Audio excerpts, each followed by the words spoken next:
Okay. Hi everybody, welcome back to Jimmy's First Gen Mini Rescue. I'm Jimmy, and nope, this is not a Mini. This is our 2014 Subaru Forester. It's got the 2.5 normally aspirated, no turbocharge here, but she has something like 284,300 and some odd miles on her. We bought her brand new in 14, and when we picked her up, I think she had like 6 miles on her. So 284,000 so far, and still going. Today I'm gonna do something I should have done like years ago, but I'm gonna do it now after I read today's fortune. So fortune cookie wisdom, words to live by G. Jimmy Reinhardt. Not sponsored, but available on Amazon. Anyway, it says, today brings out the performer and humanitarian in you. Performer and humanitarian. Okay. Well, maybe you know, brings out your performer and your humanitarian. Do something nice for somebody. You see somebody merging in, let them in traffic, you know what I mean? Just one good deed a day is all we ask for from everybody. Makes the world a better place. Okay. Throw this over here. Today's video, we've had this car, like I said, since new in 14. But at the time we had a Land Rover Discovery, so there was no need to have a tow hitch on this vehicle. However, now we don't have the Land Rover. We have the van, which does have a tow hitch. It's a 2013 van with a tow hitch, the diesel, and it pulls the boat fine, but it's just such a big vehicle. When I need to do something small towing, we have a small utility trailer. I don't like to just take the van everywhere all the time. Plus, there's certain circumstances where I need a 4-wheel drive or an all-wheel drive. I'm driving on grass or something like that. So we purchased a trailer hitch for this vehicle. I'm gonna insert now. There's a few things that go with that.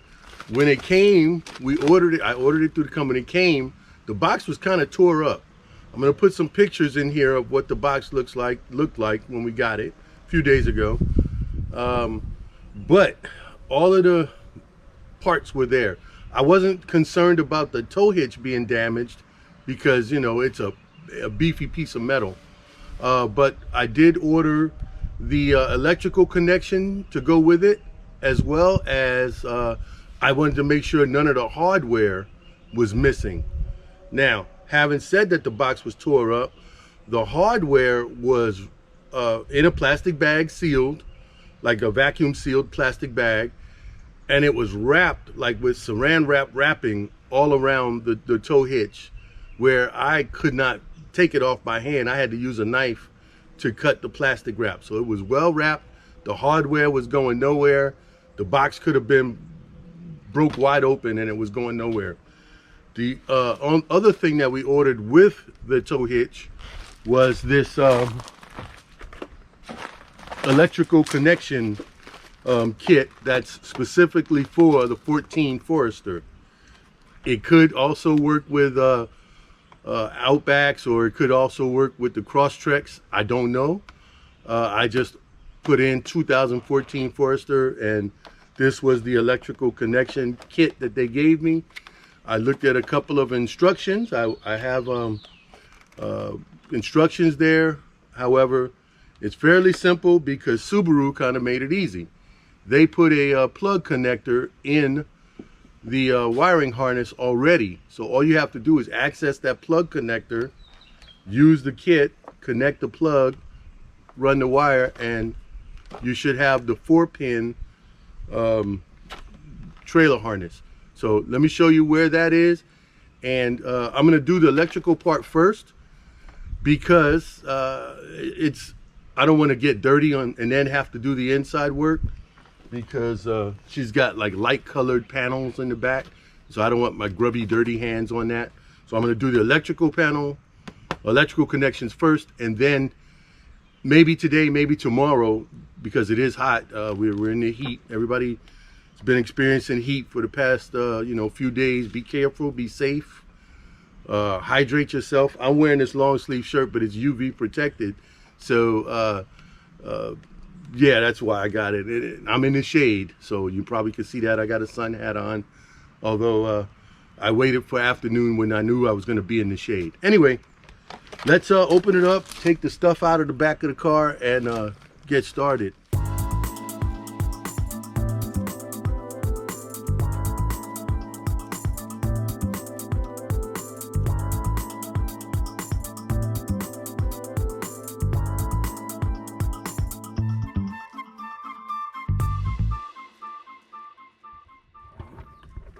According to Subaru, the electrical connector is behind this back panel here.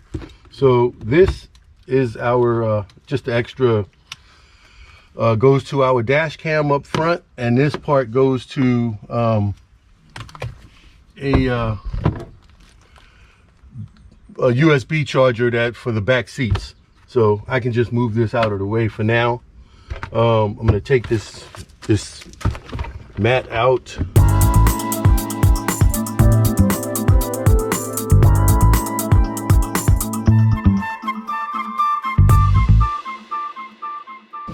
Okay, so to remove this panel, you need basically two things. I call it a tweaker, which is a very small screwdriver pry tool. I'm not worried about scratching anything, and a Phillips screwdriver. Now, some of you may remember I made these tool bags for one specifically for the Subaru and one specifically for the Mini Coopers. So I keep that in there for emergencies. Okay, I ended up taking the tray that sits in the middle here above the spare tire, as well as the side tray. And the side tray has two push pins that actually push into these white things down here. But you just pull the push pins up and then you can remove that tray. It's the side tray. Anyway, so now I have access to here, but to get this panel loose, I got to remove this one.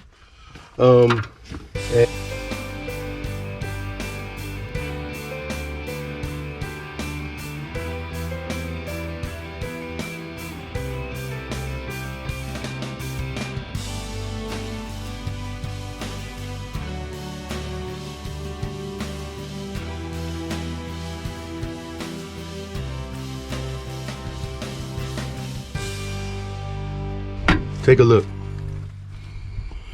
Behind there, you can see there's a plug here. Let me get you in there good. There's a plug here with just blue tape around it. That's your wiring plug harness for your trailer. So that's how easy they make it. So you just lean that back, and I'll open up the package.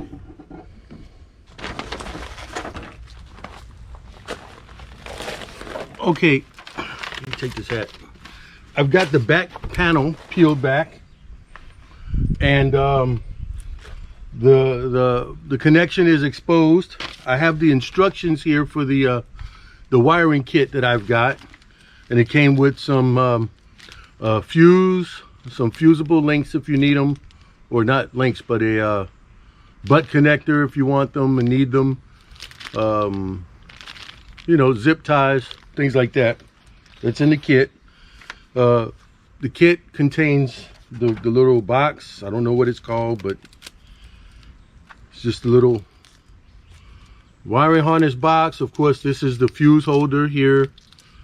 It's going to tell you to ground it off here with the white wire. You're going to have to place this somewhere out of the way, and it has some I guess it's 3M double-sided tape. And then this is the part that goes to your trailer. You're supposed to run that along the back and leave it inside the tray until it's time to use it.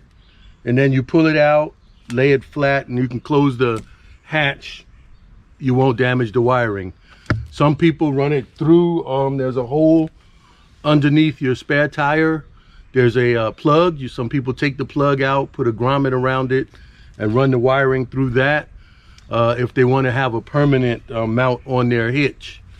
But for this car, we're only going to use this very sparingly, so I'm going to do it the way they said, just stick it through. But really, basically, you're plugging it in and you're finding somewhere, and I'll probably use the bracket right here to do the grounding strap.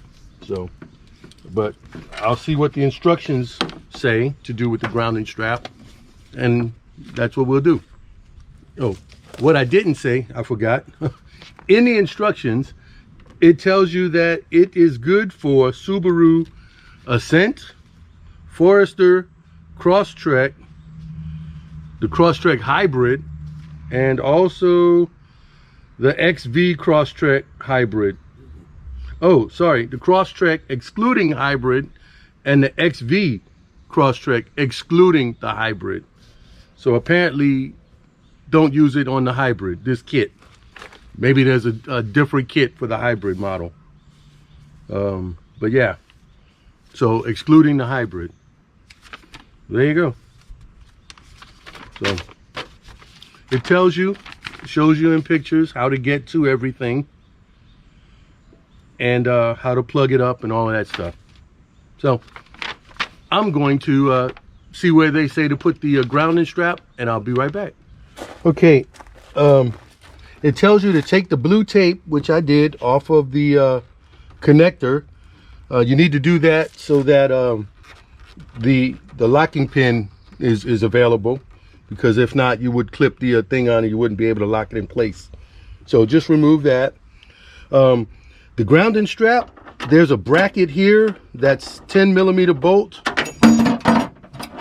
I loosened it up, but I'm going to use that bolt to do my grounding strap and put that bracket back in place. It fits. So I remove it, put the bolt back through. Oh, let me turn it the other way. Like that. Then like that. Put that bracket back in place. I know it's hard to see. However, it's just as simple as unbolting a bracket and bolt it back in place. And that bracket's just going to hold the bottom of this panel. There's a tab, an indexing tab on the bracket, so you can't really get it wrong. It's nice and snug. So there you go. So that's that part. We'll plug this here. Nice click. Okay, so that's good there. What do I want to do with this? Before I go too far in reassembly, I'm going to test it with just a regular old rudimentary test light. Put this on the ground. Right now I have my left turn blinker on. Let's see. And we have, it's not the green. Oh, it's the yellow. I don't know if you can see it, but it's blinking. And the brown is not blinking, so the one that's blinking is yellow. There you go. Green, not blinking. Let's go put on the other signal light.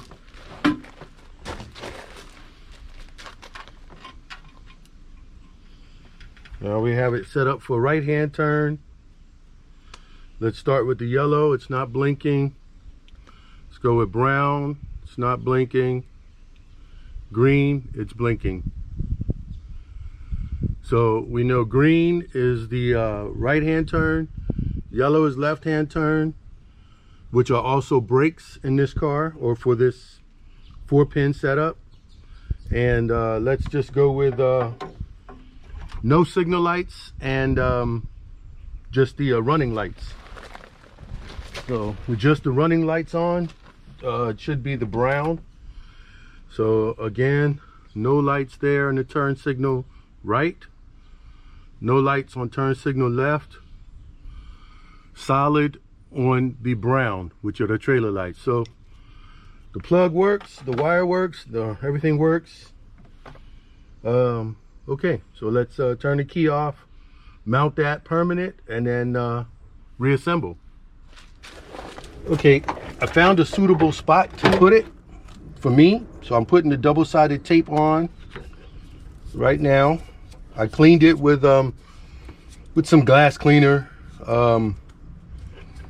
I cleaned both the unit here with a glass cleaner and where I'm gonna mount it to in the body with glass cleaner, and so it should be fine. Peel the other end here.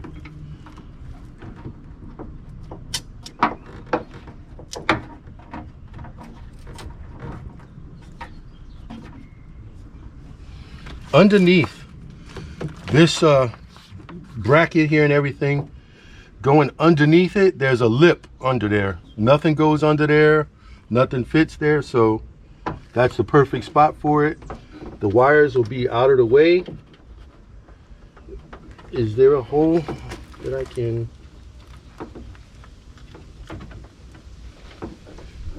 Everything will be tucked behind, so there's a tube here for the roof drain, so I'm going to loosely zip tie the wires to that tube. Okay, nice, tucked away. Plenty of extra wire, and it has the little cap cover to put on. There we go. So that'll protect it. And when you use it, you just put it right here, not too close to this, not too close to the latch here, but you just put it and run it like that, and out the back, and there you go. So now it's just a matter of reassemble everything. Put the 2 screws back, and if I ever need to check the fuse, 2 screws, pop a couple of body pops and body mounts, and then there you go.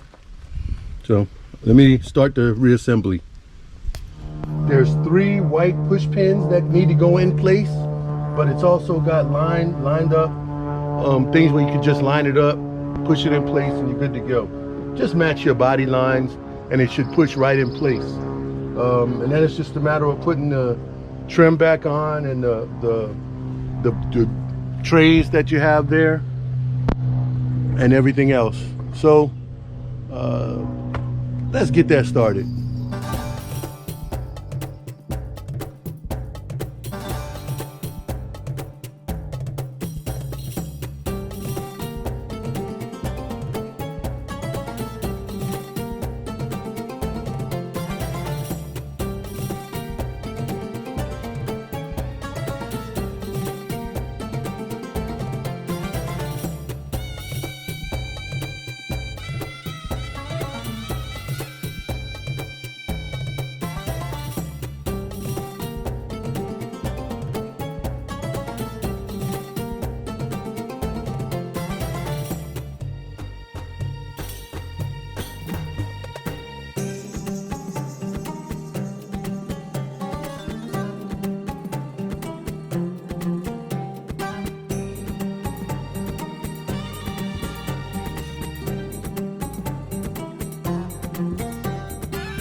Okay, that was the first part of putting in installing the tow hitch on this 2014 Subaru Forester. So Where I ordered it from was, I believe, was eTrailer.com. I'll verify now. It'll scroll up here. Not sponsored, but that's just what I found that I thought I would like. And I looked at the their installation video.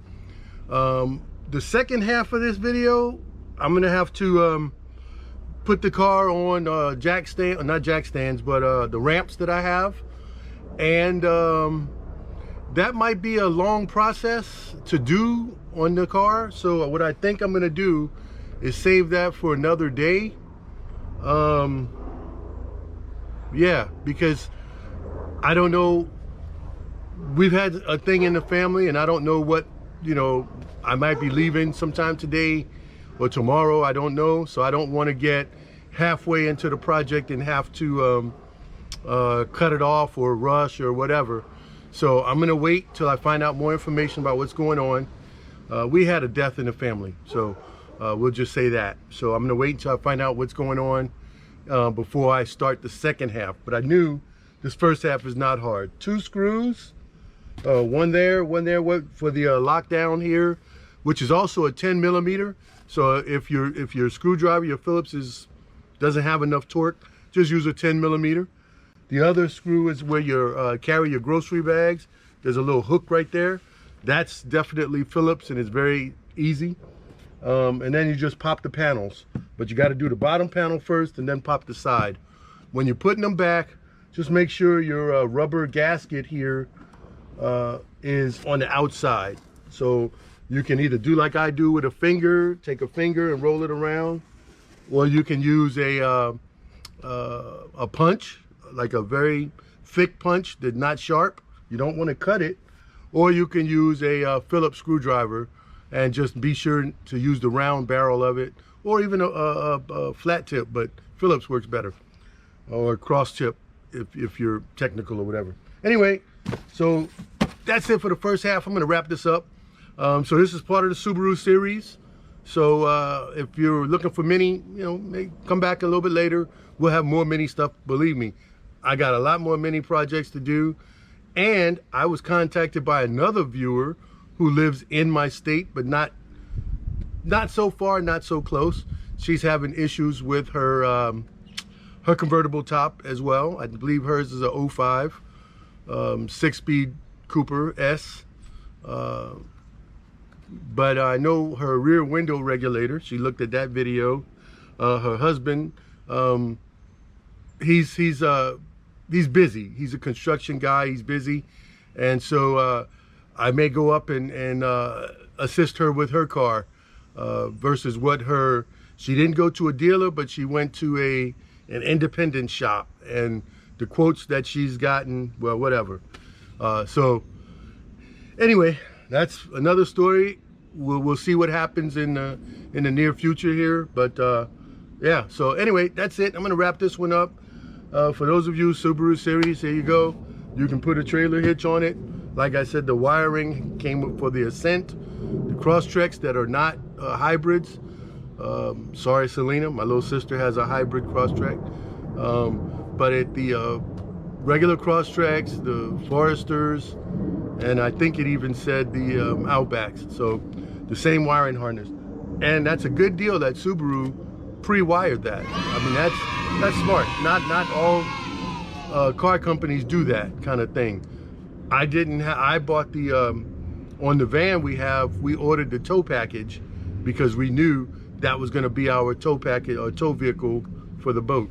So anyway, all right. And if you do that, if you're getting a hitch for your car, you get the hitch, or Class 2, Class 3, whatever you get for your purposes, and make sure that you abide by all of the tongue weights, which is the amount of weight that can go on the ball and tongue of your trailer, as well as your trailer weight and the things you're going to carry on your trailer. Don't exceed your gross vehicle limits.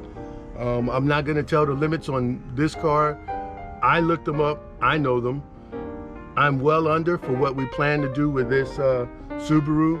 Our trailer is 1,200 pounds, and the beehives that I plan to move are not that expensive, not that heavy, and also the lawnmower is not that heavy. So I am not going to exceed or even come close to the max weight towing capacity of this Subaru. So, but you do your own research and proceed at your own risk. So anyway, so that's it. I'm gonna close it out. Thank y'all for watching. Stay tuned because the second half of this will be coming up sometime in the future. Yeah, and that's basically putting the hitch on and how you do that. But you'll be laying on the ground with me, so be ready for that. You're gonna get dirty. I am. All right, see y'all later, and thanks for watching, and also have fun with your Subarus and your Minis.